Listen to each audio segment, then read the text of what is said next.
Attention, dans certaines stations de métro, sortir son GSM, ça peut devenir risqué. Mais ces derniers temps, les objets convoités par les voleurs, ce sont les iPhones et les iPads. Récemment d'ailleurs, à Ossegem, une jeune fille a été agressée pour le vol de son iPad. Les voyageurs connaissent le phénomène, mais pas question pour eux de se séparer de leurs appareils. Ma sœur a été victime d'un vol. Elle était dans le métro et donc on lui a arraché. Mais je fais pas trop attention. Enfin, si je dois tout le temps faire attention aussi, je me prends la tête et j'ai tout le temps peur. Donc, Oui, mais vous l'avez en main, là, ça peut attirer tous les regards. oui, je sais, mais je préfère l'avoir en main. J'utilise l'iPad de temps en temps.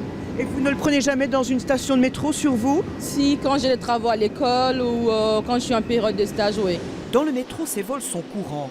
Les combattre, c'est l'une des priorités de la police des chemins de fer, présente dans les 69 stations de métro de Bruxelles. La priorité des patrouilleurs, conseiller les voyageurs sur les bonnes attitudes à adopter.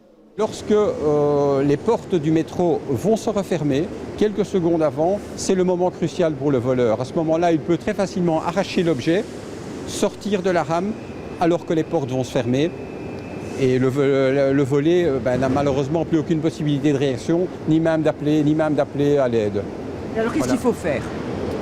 Je pense que ce qu'il faut faire dans un premier temps, c'est porter plainte. Autre conseil de sécurité, ne jamais poursuivre son agresseur.